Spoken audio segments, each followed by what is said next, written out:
To our channel. నేను మీ మాదిరి. మనకి లైఫ్లో ఎన్ని ఉన్నా కానీ మనతో నడిచేది మాత్రం ఆ నలుగురే అనమాట. అలాగే ఎలా బతికినా ఎలా ఉన్నా కానీ మనందరం కూడా వెళ్ళేది ఆ మట్టిలోకే. మనల్ని ముద్దాడేది ఆ మట్టే అనమాట. అంటే కొందరు ఉన్నవాళ్ళు ఉంటారు, కొందరు లేని వాళ్ళు ఉంటారు. కొందరు ఉన్నత స్థాయిలో ఉంటారు, కొందరు అట్టడుగు స్థాయిలో ఉంటారు. కొందరు అందంగా ఉంటారు, కొందరు అందవిహీనంగా ఉంటారు. ఇలా రకరకాల కులాలు, జాతులు, వర్ణాలు ఇలా రకరకాలు ఉంటాయి. ఎన్ని ఉన్నా కానీ ఏ విధంగా ఉన్న మనిషి అయినా వెళ్ళాల్సింది ఆ మట్టిలోకే అనమాట.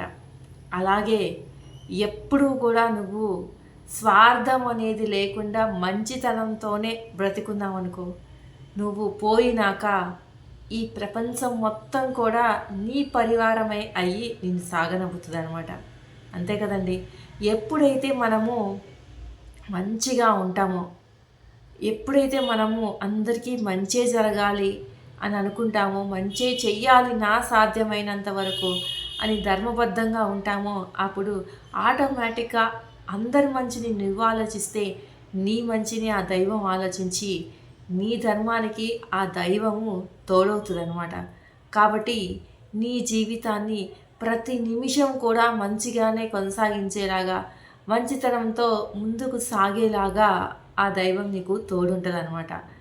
అలాగే నువ్వు వెళ్తున్న కొద్దీ ముందుకు ఒక్కొక్క నిమిషము, ఒక్కొక్క క్షణము దాటుతున్న కొద్దీ ఒక్కొక్క గడియ కూడా నీ ఆయుష్ని కరిగిస్తూ ఉంటుంది కదా. ఆ కరిగించే లోపు నువ్వు చేయాల్సింది ఏంటో తెలుసా? అబ్బా ఏం బతికాడ్రా అని చెప్పేసి అందరి చేత అనిపించుకునేటటువంటి ఎత్తుకి నువ్వు ఎదగాలన్నమాట. ఎప్పుడు అలా జరుగుతుంది?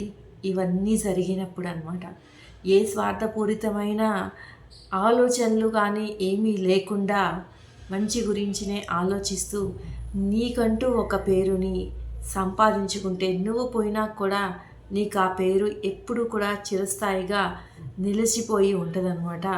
అంతేకాకుండా ఏం బతికాడ్రా అని చెప్పేసి ఎప్పుడైతే నువ్వు అనిపించుకుంటావో, నీ కోసం నువ్వు పోయిన తర్వాత నీ కోసం విలువలాడతారు.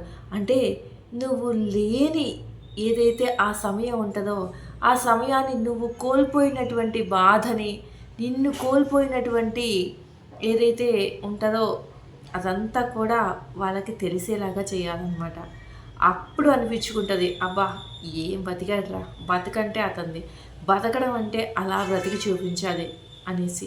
కానీ మీరు అనొచ్చు, ప్రతి ఒక్కరికి అలా బ్రతకటము సాధ్యమవుతుందా అని.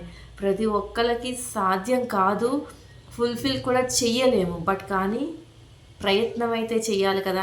ప్రయత్నమే చేయకుండా మేమేమీ చెయ్యలేము, అంతగా బతకడం వల్ల కాదు అని మీరు అనుకోవద్దు. ప్రతి ఒక్క మనిషికి మంచి చెడు రెండూ ఉంటాయి. ఏ మార్గంలో వెళ్ళాలి అనేది మన ఆలోచనలే మన భవిష్యత్తుని నిర్ణయిస్తాయి. కాబట్టి అవన్నీ ప్రణాళికలు వేసుకునేది మనమే కదా. అలాంటప్పుడు ప్రయత్నించడంలో తప్పులేదు కదా. ఖచ్చితంగా ఎన్నో ఒడిదుడుకులు వస్తాయి, ఎన్నో ఆటంకాలు వస్తాయి, ఎన్నో ధర్మ సంకటాలు వస్తాయి నిన్ను చెడు మార్గం నుంచి నడిపించటానికి, చెడు మార్గం వైపు నడిపించటానికి. అయినా కానీ అలాంటి టైంలో కూడా నువ్వు వేసేటటువంటి అడిగే నిన్ను చిరస్థాయిగా ఈ ప్రపంచంలో ఒక మనిషిలాగా, ఒక ఎత్తుకు ఎదిగిపోయేలాగా చేస్తుంది అనమాట. ఇదండి ఈరోజు వీడియో కనుక నచ్చితే లైక్ చేయడం మర్చిపోవద్దు. మరిన్ని ఇలాంటి వీడియోస్ కోసం వెంటనే ఛానల్ సబ్స్క్రైబ్ చేసుకొని పక్కనే ఉన్న బెల్ ఐకాన్ని కూడా ప్రెస్ చేయండి. అప్పుడే నేను పెట్టే డైలీ నోటిఫికేషన్స్ మీ దాకా వచ్చేస్తాయి.